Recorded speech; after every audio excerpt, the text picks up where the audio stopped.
So, hi guys మీకెవరన్నా ఈ stock కొనుక్కోవడానికి ఏమైనా సజెషన్ చేసిర్రనుకోండి, దాన్ని మనం ఇలా చెక్ చేసుకోవాలి కరెక్టా కాదా అనేది చూడడానికి ఏం లేదు. మనీ కంట్రోల్‌కెళ్ళి మీరేదైతే స్టాక్ అనుకుంటున్నారో ఆ స్టాక్‌ని అందులో టైప్ చేయండి. చేసిన తర్వాత అది మీరు టెక్నికల్‌గా దాన్ని ఎలా ఎలా చెక్ చేయాలంటే ఇప్పుడు చూడండి 'ఆర్తి' అనే స్టాక్ ఇప్పుడు ఇది సపోర్ట్‌కొచ్చింది. 3 టైమ్స్ సపోర్ట్‌కొచ్చింది. అంటే ఇప్పుడు ఆల్రెడీ 77 నుంచెల్లి ఇప్పుడు 604కి వచ్చింది. అంటే ఇక్కడ మనం డిస్కౌంట్‌లో ఈ స్టాక్‌ని మనం డిస్కౌంట్‌లో కొనొచ్చు. కానీ ఫండమెంటల్‌గా మనం చెక్ చేసుకున్న మన టెక్నికల్ నాలెడ్జ్ లేదు అనుకున్నప్పుడు ఏం చేయాలంటే బాటమ్‌కొస్తే మీకిక్కడ ఎఫ్ఐఎస్ డిఎస్ ఉంటుంది. ఎఫ్ఐఐడిఐ అంటే ఎఫ్ఐ అంటే ఫారెన్ ఇన్స్టిట్యూషనల్ ఇన్వెస్టర్స్, డి అంటే డొమెస్టిక్. సో వీళ్ళ వల్లనే స్టాక్ మార్కెట్ అనేది మూవ్ అవుతుంది.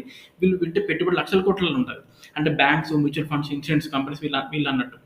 సో ఇక్కడ చూడండి, ఎల్లోలో ఉంది డిఐ, ఇగో ఈ ఆరెంజ్లో ఉంది పబ్లిక్ సెక్టార్ అండ్ ప్రమోటర్స్. ఈ కంపెనీకి ప్రమోటర్స్ అంటే ఎవరైతే ఫౌండర్స్ ఉన్నారో వాళ్ళ పెట్టుబడులు ఎక్కువ ఉన్నాయి అండ్ ఎఫ్ఐ తక్కువ ఉన్నాయి. సో ఇట్లా చెక్ చేసుకోవాలి. ఇప్పుడు మనం టెక్ మహీంద్రాకి వద్దాం.